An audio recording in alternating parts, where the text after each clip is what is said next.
Bismillahirrahmanirrahim. Assalamualaikum warahmatullahi wabarakatuh. Alhamdulillah wassalatu wassalamu ala Rasulillah wa ala alihi wa sahbihi wa mawalah.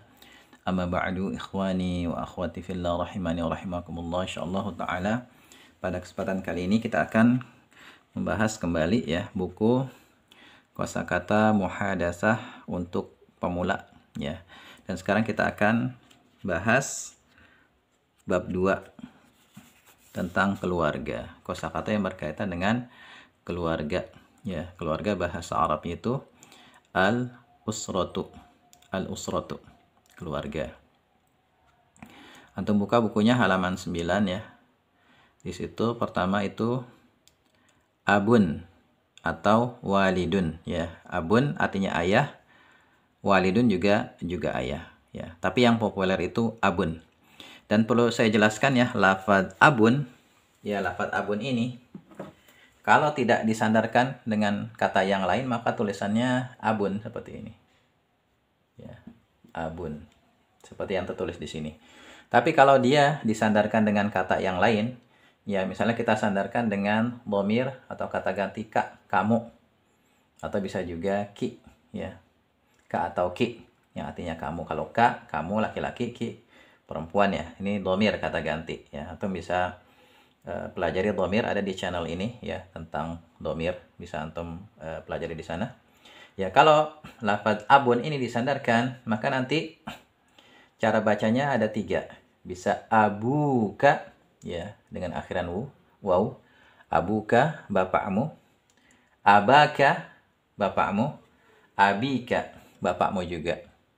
Bedanya apa? Bedanya kalau untuk abu ya yang berakhiran waw ini ya diantaranya dia nanti posisinya sebagai fa'il, pelaku. Contoh jaa abuka, telah datang bapakmu. Ya. Di sini abu, di sini pelakunya, subjeknya. Tapi kalau aba ya dia nanti diantaranya berposisi sebagai maf'ul bih atau objek. Ya, ra'aitu abaka, aku telah melihat bapakmu. Sedangkan abi ini nanti menempati posisi diantaranya masbuk bi harfil jar ya, diawali oleh huruf jar, atau dia sebagai mudhaf ilaih. Ya, istilah ini masbuk bi harfil jar, di fa'il, maf'ul bih, mudhaf ilaih ada dalam ilmu nahwu. Jadi ya, makanya saya sarankan di awal kalau antum pengen bisa percakapan, maka ya sebaiknya pelajari dulu ilmu nahwu dasar. Ya, nggak usah ilmu yang tinggi-tinggi ya, ilmu nahwu dasar aja insyaallah cukup ya untuk bekal kita belajar muhadasah. Jadi itu ya, bisa abu, bisa aba, bisa abi. Ya, abuka. Jadi itu untuk abu. Ya, kemudian yang kedua di sini ummun atau walidatun. Ya, ibu. Waladun, anak. Kalau disebut waladun aja sebenarnya anak secara umum, baik anak laki-laki maupun anak perempuan bisa. Tapi bisa seringnya dipakai untuk waladun, anak laki-laki. Ya, kalau anak perempuan nanti digunakan kata bintun, ya anak perempuan. Ibnun anak laki-laki, bintun anak perempuan, ya. Kemudian ibnatun ya anak perempuan. Jadi anak perempuan bisa kita ungkapkan dengan bintun atau ibnatun, ya bintun atau ibnatun. Kemudian zaujun suami, zaujatun istri, ya. Tapi kalau disebut zaujun sebenarnya bisa berlaku suami dan istri, ya. Kalau dalam Al-Qur'an zaujun itu bisa suami atau istri. Ya, tapi umumnya ya dalam praktek percakapan zaujun ini suami sedangkan zaujatun itu istri. Kemudian hafidun ini cucu tapi dari jalur anak laki-laki. Jadi kalau kita punya anak laki-laki, kemudian anak laki-laki ini kita punya anak, berarti dia hafidun, cucu kita. Sibtun cucu tapi dari jalur anak perempuan.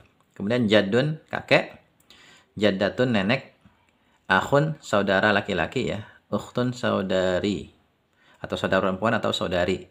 Dan untuk akhun ini lafadznya mirip dengan abun tadi ya. Kalau tidak disandarkan dengan kata yang lain maka tulisannya seperti itu, akhun. Tapi kalau disandarkan kepada kata yang lain bisa nanti menjadi akhu, bisa akho, bisa akhi. Penjelasannya sama dengan yang tadi ya, dengan abun ya. Misalnya jaa akhuka, ra'aitu akhaka, salamtu ala akhika. Seperti itu untuk akhun. Ya, kemudian yang selanjutnya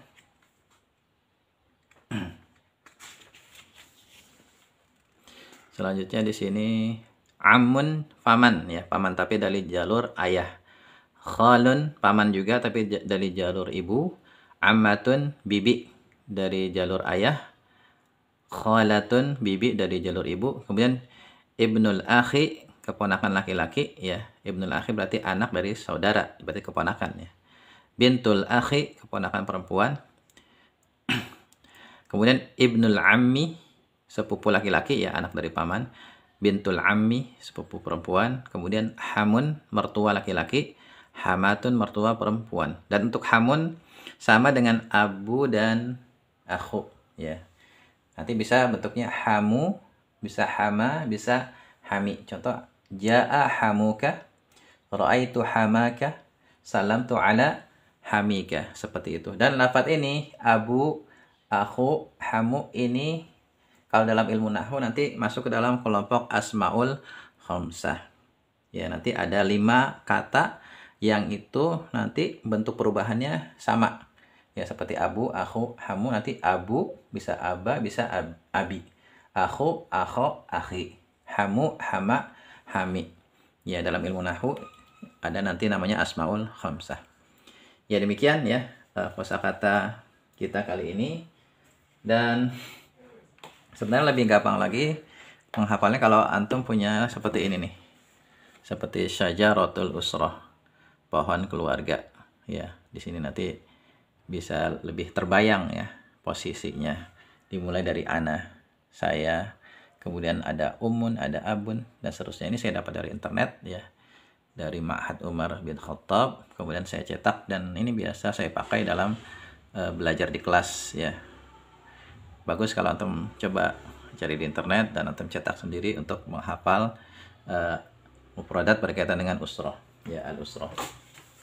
Kemudian ya, cara mempraktekkan dalam percakapan ya dengan mufradat usrah itu bisa nanti kita bersoal jawab menggunakan pertanyaan, misalnya masmu abika, masmu abika, siapa nama bapakmu? Jawabannya ismuhu, misalnya Muhammad. Kemudian masmu ummika, siapa nama ibumu? Jawabnya ismuha, misalnya Fatimah. Gitu. Masmu waladika, masmu ammika, dan seterusnya seperti itu. Ya, bertanya nama aja nggak masalah. Nanti domirnya disesuaikan ya. Misalnya kalau yang ditanya itu laki-laki, ya bapak kan laki-laki ya, maka ismuhu siapa. Kalau perempuan, ismuha ya pakai hak domir. Nah, pembahasan domir ini bisa antum baca di buku ya, penjelasan tentang domir sudah saya bahas di buku tersendiri ya. Dan itu penting untuk dipelajari ya, pelajaran tentang tentang domir. Nah, seperti ini ya. Di sini sudah saya jelaskan tentang domir ya, kata ganti yang penting untuk difahami oleh para pelajar pemula ya. Dan ini sudah dibahas di channel YouTube Metode Fahimna ya, bisa antum simak di sana. Ya, jadi bisa antum ya bersoal jawab tentang nama ya, atau tentang profesi ya. Profesi kalau sudah belajar kosakata tentang profesi ya, di sini bab 3 sih sebenarnya profesi ini ya, mudaris, muhandis ya. Tapi kalau misalnya antum kosakatanya sudah banyak ya nggak masalah, ditanya tentang profesi, misalnya ma mihnatu abika ya, apa profesi bapakmu ya. Ma mihnatu ummika, apa profesi ibumu. Atau bisa juga dengan pertanyaan misalnya aina yaskunu abuka, di mana yaskunu tinggal abuka, bapakmu. Kalau untuk perempuan diganti ya menjadi aina taskunu ummuka, di mana ibumu tinggal. Atau aina yaskunu jadduka, di mana tinggal kakekmu. Aina taskunu jaddatuka, dan seterusnya. Ya, tapi kalau baru-baru belajar nggak masalah pakai ini aja, masmu abika, masmu ummika, masmu ammika, masmu akhika, dan seterusnya. Ya, barangkali ini ya yang bisa kita bahas. Insyaallah nanti setelah ini kita akan bahas kosakata yang lainnya. Ya, sedikit demi sedikit tapi sebaiknya dipraktekkan dalam kehidupan sehari-hari. Ya, mungkin pertanyaan sederhana seperti ini, masmu abika, ismuhu siapa? Masmu ummika, ismuha siapa? Ini ya meskipun sederhana tapi bagus ya untuk dipraktekkan supaya nanti lancar. Kalau nggak dipraktekkan meskipun sederhana nanti nggak lancar, terutama penerapan domir yang tepat Ya, misalnya masmu abika, jawabannya ismuhu, bukan ismuha. Ya, karena abi di sini adalah laki-laki. Tapi kalau masmu ummika, jawabnya ismuha. Ya, demikian ya, semoga bermanfaat. Kalau antum paham, tuliskan fahim tu fahimna di kolom komentar. Ya, dan kalau ada pertanyaan silahkan ajukan pertanyaan. Ya, assalamualaikum warahmatullahi wabarakatuh.